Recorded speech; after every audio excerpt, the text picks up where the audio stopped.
Hello and welcome to RBCM at Home. My name is Kim Goff and I'm a learning program developer at the Royal BC Museum. I'd like to acknowledge that the Royal BC Museum is located on the traditional territories of the Lekwungen, the Songhees and the Esquimalt First Nations.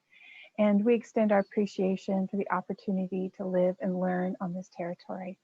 Now I acknowledge as well that many of you are from different places and joining us from all over BC and maybe beyond. So I'd encourage you to also think about the traditional territories of the peoples on whose lands you are on today. Now, today on RBCM at Home, I'm very excited. This program, as many of you know, started about a year ago when our museum and archive closed due to the pandemic. It was an opportunity to talk to staff about what they were working on from home. And it's grown since then, and we now talk with colleagues in museums and archives all over the province. And we're using this program as a way to stay connected and to do some virtual traveling. This programs and previous ones have been recorded and you can find them on the Royal BC Museum's YouTube channel. Today, we're taking a virtual trip to White Rock, a seaside community on the Lower Mainland. The White Rock Museum and Archives is located at the historic White Rock train station, which is a building on the beach. And our host today is Hugh Ellenwood. Hugh has been the archives manager and community historian at the White Rock Museum and Archives since 2004.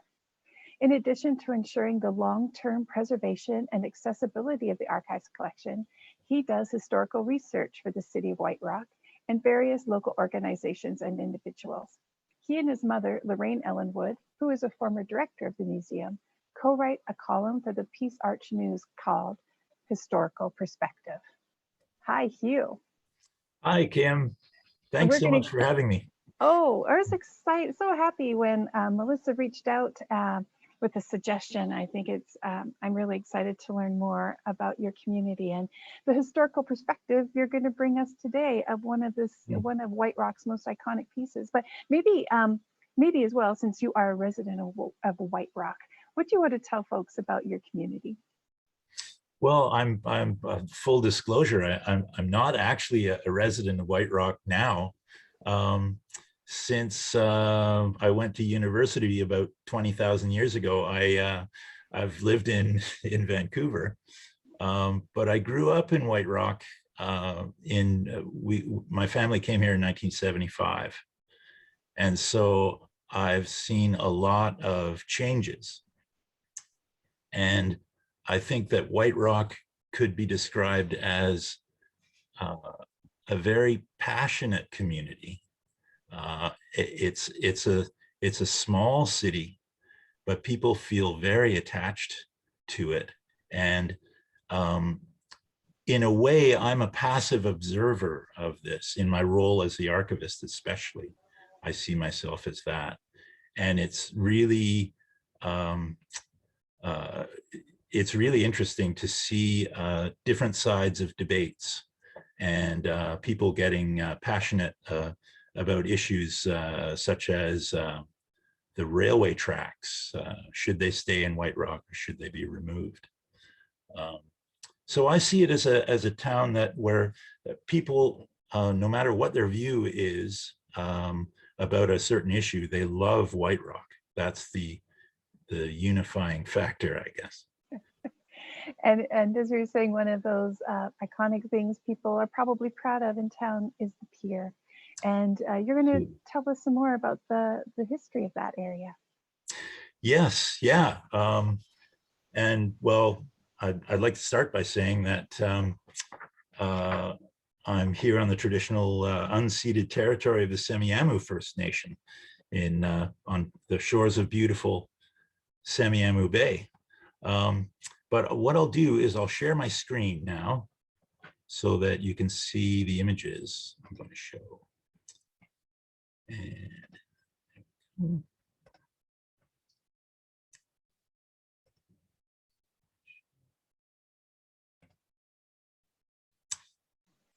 there it is. Yeah. We've got that. Okay, great. So the idea of a pier in White Rock dates from as early as the 1890s, but these early piers were all private and not very substantial. When the railway came to White Rock, in 1909, White Rock became an official port of entry for customs and immigration. And the need for a substantial public pier became very real.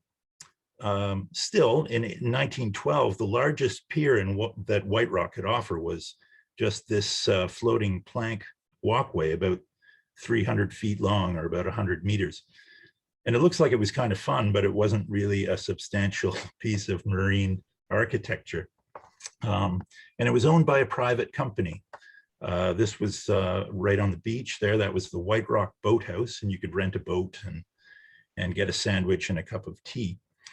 But it was to this flimsy little pier that the federal minister of Marine and Fisheries for Canada, J.D. Hazen, was invited by a group of local businessmen and politicians, members of the South Surrey Conservative Association. And he was invited to visit White Rock in 1913 because the politicians and the local businessmen realized that White Rock could benefit from a pier. And they invited him, and he was scheduled to come when it was low tide. But luckily for White Rock, his visit was delayed, and he got there when it was high tide. And he later wrote that it was one of the most harrowing experiences he'd ever had trying to make his way to the beach along this pier. So I'm showing you this pier because I think it's really significant in White Rock history. It was demolished after a couple of years, but this pier led to White Rock getting $15,000 for the construction of a federal pier. And the construction started in July of 1914 by the Fraser River Pile Driving Company. And it took them 2 years they worked over the summers in 1914 and 1915. And the pier was originally built to around 1,600 feet. And it's about the same length today. But there's a fun story about when they were surveying the pier before the construction began. They recruited 2 local boys, Ted and Jack Thrift, and their rowboat. And the engineer said to them, "Okay, boys, get in your boat and row out into the bay. And when you get to the point where the water is 16 feet deep, and it was at low tide, then stop. And that's how long we're going to make the pier." And so that's how they determined the length. Now, this photograph shows, it was taken in late 1914, and it's actually the only photo that I've ever seen of the pier under construction. And this was taken in late 1914, late summer of 1914. When the pier was completed in 1915, the first vessel to visit it was actually the Fisheries Ministry yacht, the FISPA, which it had brought Minister Hazen there 2 years earlier. So that was kind of a nice coincidence. Now, the initial inspiration for the construction of the pier was for White Rock to become a major port of entry, for the pier to become a hub of industry and transportation. But right from the beginning, the pier was used primarily as a recreational promenade by pedestrians and vehicles, and as the center for recreation on the beach and the ocean. And one of the first pieces of infrastructure actually added to the end of the pier, the foot, was a warning bell at the railway crossing. And you can see why it was needed from this photograph, which was taken by Walter Calder in 1918. Very quickly, the pier became a center for activity, second only to the railway station in White Rock. And Barry Sanford, the railway historian, puts it well in his book, Railway by the Bay, when he says that if the station was the heart of White Rock, then the pier was White Rock's soul. And I think that's very well said. And in the early 1920s, the Great War Veterans Association, later the Royal Canadian Legion, built their meeting hall on the pilings next to the pier. And that building immediately became very popular as a sort of an unofficial community hall used by many different groups for meetings and activities. The White Rock Amateur Swimming Association, or RASA as it was called, was formed in 1919 with the motto, "Teach a child to swim and save a life." And the first swim tank, you can see it here in the foreground, just in front of the Legion Hall. The first swim tank was built out of driftwood logs and was moored next to the pier. And the little kids would learn how to swim on the beach. And then when they got older, they would graduate to the tank and swim lengths or dive and then swim in competitions. It makes me curious, how cold is the water there? Does Semihu Bay warm up very much? It does, because the water is very shallow. And sometimes it's in pools and tidal pools. It gets almost bath warm. And then as you swim out a bit further, if you stay near the top, sort of, if you stay horizontal, then it's quite lovely and warm. But if you drop your feet down, it gets a bit colder. So it's a perfect swimming beach. And the safety of the children was paramount in the two women who started RASA in 1919, hence their slogan, "Teach a child to swim and save a life." Yeah. Now this photo shows the pier in 1937, and probably the most visible changes over the decades occurred to the southern end, the end that's over the water. When it was first built in 1915, the end of the pier was a sort of a small rectangle. Then by the 1930s, it was rebuilt as a larger triangular shape with a coal chute for refueling. And this was more suitable shape for large vessels such as the Union Steamship Company ferries. And by the 1940s, wharfs were added near the south end. And in 1953, the first arm of the breakwater was added. And then at that time, the shape at the end of the pier was changed back to its original rectangle shape. In 1931, the Union Steamship Company began its very popular excursion cruise service from White Rock Pier to Victoria and Bowen Island and the Sunshine Coast.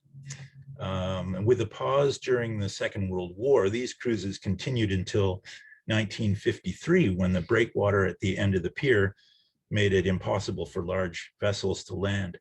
And this photo shows the Lady Alexandra at the pier in 1937. And this photo shows the Lady Cynthia. Those were the only two ships that came to White Rock, approaching the pier in 1931. On the right, you can see a crowd on the pier. You can tell how popular these cruises were, but it looks like the crowd is just ready to run, rampage down to the end of the pier to get onto that boat. That's also a good view of the swim tank in the foreground there.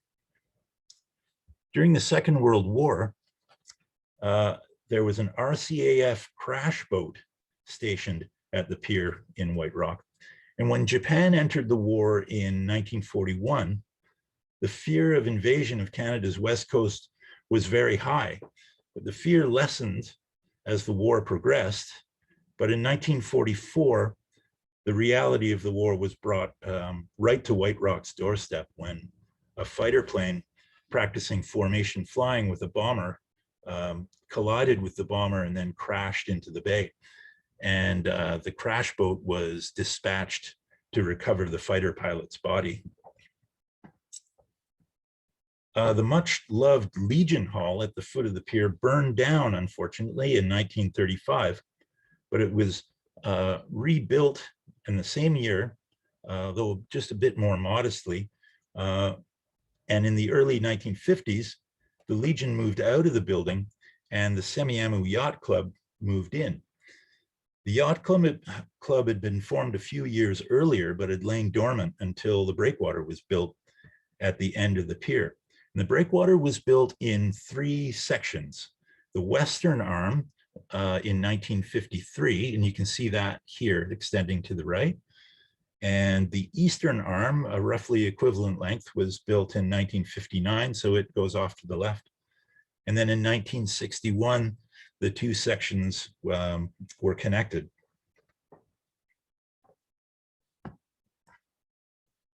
And this is one of my favorite photos in our collection. It's quite a common photo. The Vancouver Library has a copy of it as well. But it shows a crowd during the White Rock Sea Festival. And they're watching a water skiing demonstration. And the Sea Festival started in White Rock in 1952. And they were immediately hugely successful, immensely popular during the 50s, 60s, and 70s. Well, still popular today. It still exists as the White Rock Spirit of the Sea Festival. But the pier was a natural gathering place, a natural focal point for the Sea Festival.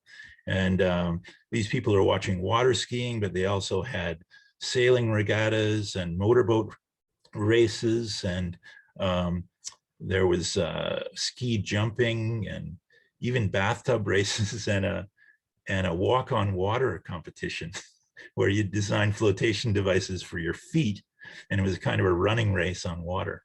So these festivals were a lot of fun, and the pier was just an outstanding bit of infrastructure to have for those festivals. Such an improvement over that first rickety pier bridge picture you showed us. Yes, exactly. So here we have the pier in 1964. And as I mentioned, the first Legion Hall built near the pier in the 20s burned in 1935. And the second building, built on the same spot for most of the 50s, was the home of the Yacht Club. Then in 1958, it became the Dolphins Restaurant. And anyone who grew up in White Rock in the 60s remembers the Dolphins. It was incredibly popular. And like the old Legion Hall, it served the community in a very broad way. It was a meeting place for all kinds of different groups, literally from White Rock City Council meetings to teenage sock hops. And it was a good restaurant too. Its seafood was apparently very good. But unfortunately, they didn't have much luck with these buildings by the pier. This one burned down in November of 1970. And this photo was taken in 1964. But by the time the Dolphins burned, and it was kind of almost a symbolic end to an era or beginning of an era of kind of misfortune for the pier and maybe even the entire waterfront. The time and the elements had never been kind to the pier, and it seemed like no matter what decade, from the teens, 20s, 30s, it was always tough to get the federal government to maintain it. But by the 1970s, this was coming to a crisis. And in 1971, the federal government and the city were trying to come to an agreement to transfer the responsibility for the pier and most of the ownership to the city, but they couldn't reach an agreement. And so the federal government was considering demolishing it. And this just sparked outrage in White Rock, and it caused a committee to be formed of about 150 local residents called the Save the Pier Committee. And there was a huge reaction in White Rock, and a very vigorous campaign was launched to save the pier, involving groups such as the White Rock Yacht Club, the Chamber of Commerce, and the local Council of Women. And the campaign was very energetic and involved campaign buttons and bumper stickers like this one. And in the end, it worked. The federal government and the city came to an agreement for the pier to be saved. But ironically, this meant that the pier would be entirely torn down and rebuilt on the same spot. And that's what these guys are doing. This photo was taken in March of 1977. And they are LIP workers, local initiatives programs, were federal government grants for local projects. And the entire project to demolish and rebuild the pier would cost about $260,000, with $240,000 coming from the federal government and about $20,000 from the city of White Rock. And so the pier was scheduled to be reopened on July 1st of 1977, but a very bitter labor dispute brought the work to a halt. And the issue was that, well, to make a very long story short, the issue was that the LIP workers were non-union and paid almost half of what the union workers were paid for the city and for other organizations or companies working on the pilings of the pier. And so the strike was very acrimonious, and the pier was picketed from July to September of 1977. But eventually the work started again, and the pier was reopened in November of 1977 as a pedestrian-only recreational promenade. And I see that the pedestrian-only as a really important item in the history of the pier. It's kind of a watershed moment where the original vision of the pier was for it to be this artery of industry and commerce, but it always was naturally, organically used by the people of White Rock for recreation and for doing just what you see these people doing here in this photo from 1977. And the banning of motor vehicles from the pier deck, I think, was a big step towards realizing officially what the pier had always been acknowledged as just by everyday people. Now, just like the popularity of the pier during the Sea Festival in the 50s and the 60s, the pier also became a prime viewing spot during the White Rock Canadian Open Sandcastle competitions from 1979 to 1987. And this photo was taken in 1985, and it shows a portion of the hundreds of thousands who came to White Rock for this event. And the pier still continues in this role as an excellent venue for summer events such as concerts, festivals, busking, and even dinner parties. The Peace Arch Hospital Foundation has an event called Picnic on the Pier, which is really lovely. And they put a table almost the whole length of the pier and cover it in a white linen, and everybody dresses in white. It's really visually beautiful. In 1988, the White Rock Iron Products Limited was contracted to install the decorative archways used for the Christmas lights and other decorations. And in fact, in the 1980s, there were lots of improvements to the behind the scenes infrastructure to the pier, like navigation lights, emergency telephones, and equipment like that. And in the early 1990s, the City of White Rock's Pierhead landscaping project resulted in gardens and viewing decks and stairways leading down to the foot of the pier from Marine Drive. And there had been streetlights on the pier since the late 1940s, but they were removed when it was rebuilt in 1977. And then due to almost an oversight, they weren't replaced right away. It took about a year for them to be replaced. And during that year, the pier was, especially the boats moored at the wharf, were subject to lots of thefts and vandalism. But they were replaced with those old-fashioned looking kind of gaslight looking lamps in 1978. In May of 1997, new fire suppression system was installed, designed to fight fires on the small craft moored at the end of the pier. And prior to this, a hose had to be run out the length of the pier if there was a fire on a boat. And this system was funded mainly by the federal government. And a year after, the entire deck of the pier was replaced. And with the rise in popularity of cell phones in the 1990s, it was discovered that the White Rock waterfront was actually in a bit of a shadow area when it came to reception.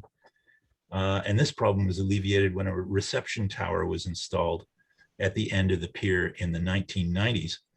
And in this photo taken in November of 1998, the cell tower construction barge can be seen. That's the tall crane just to the center left there. It can be seen sheltering behind the breakwater during a severe storm, along with several small boats. And this picture really foreshadows events that would occur almost exactly 20 years later. And officially classified as recreational by the Department of Fisheries and Oceans in 2000, the entire pier and wharfs finally became the property of the city of White Rock.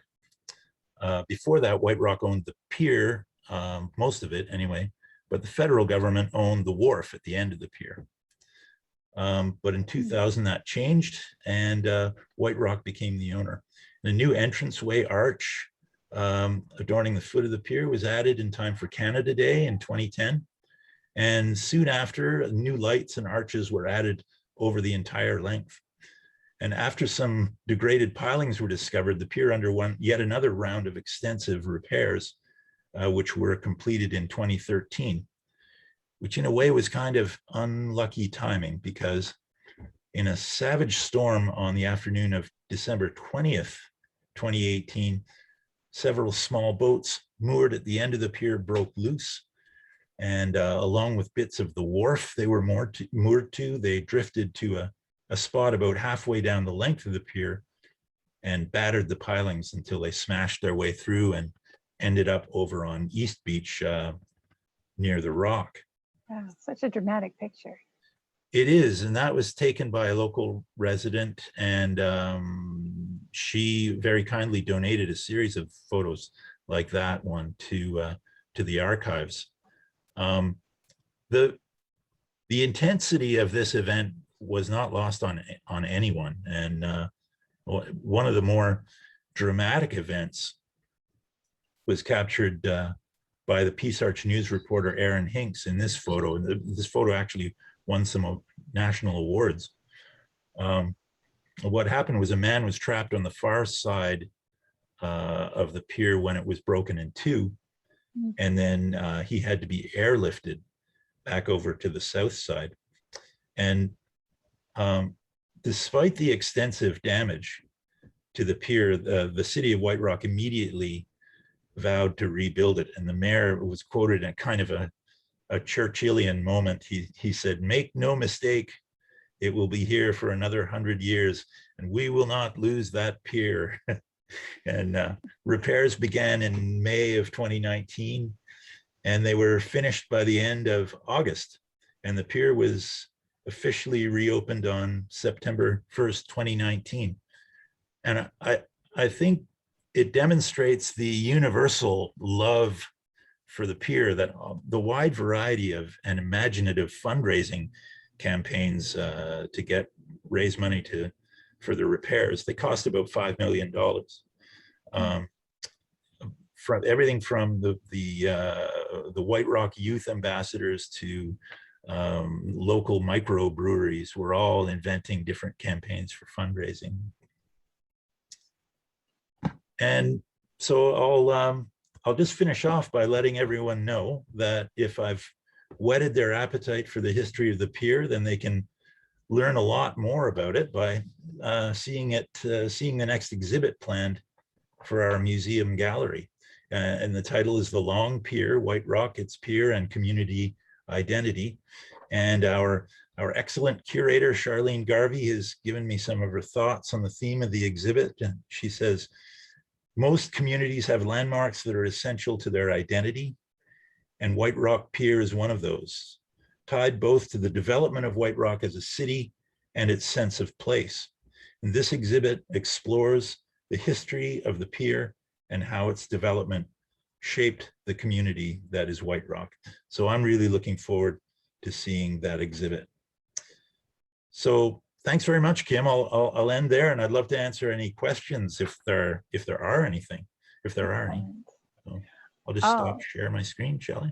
Thank you. What a great, as you say, you have whetted our appetite and the timing.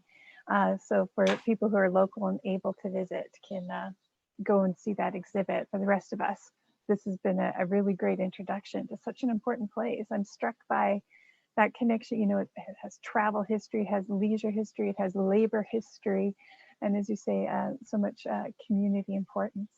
Linda, who is watching here, said that she loves the pier and has a lot of family connections, and so it was great to hear the history. Liz, who's also watching, says she grew up in nearby Langley, and getting ice cream and then walking at the pier was a favorite weekend event for her family. And also as a bored teenager, the pier was a good destination. Lorraine said she grew up there in the 50s and 60s, so spent much of her time around that pier. Long may it stand. Absolutely. We do have, there is, if people want to just, if they're missing the pier and want to check it out, their City of White Rock has a live feed camera called the Pier Camera.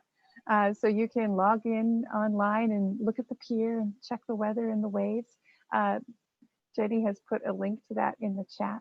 There is also a link to the White Rock Museum and Archives in the chat as well. And thank you for the great presentation. The pictures were fantastic from Lorraine. I agree. I was just so absorbed in the pictures that I don't know if you could see my face. You probably like, oh, I was reacting. They're great images. They're very dramatic, and I love seeing the crowd shots and all the different people and fashions as well that are there to enjoy. Yeah. Excellent. Well, perhaps Hugh, if you'll stay with me, if we might get a couple questions that come in, but I will start to wrap up our recording here. And I do want to say, folks, joined us later. If you missed something and you want to go back, this has been recorded and you will find it on the Royal BC Museum's YouTube channel. So please have a look there. We'll also share a recording with the White Rock Museum and Archives, so you can look on their social media for that as well. Our museum has reopened, and our new feature exhibition, Orcas, Our Shared Future, is now on. And if you live locally, we encourage you to find out more about time tickets on our website. If you don't live locally, there are some virtual opportunities to explore. Our next RBCM at Home will be with Dennis Crabtree from the Dominion Astrophysical Observatory in Saanich, an amazing historical building with a great story. So I hope you can join us. Also on April 27th, I will be hosting a panel conversation about the farmers' protest in India and its repercussions here in British Columbia. That is free, and you can register online on our website. So until then, take care of one another and of yourselves. Thank you for joining us.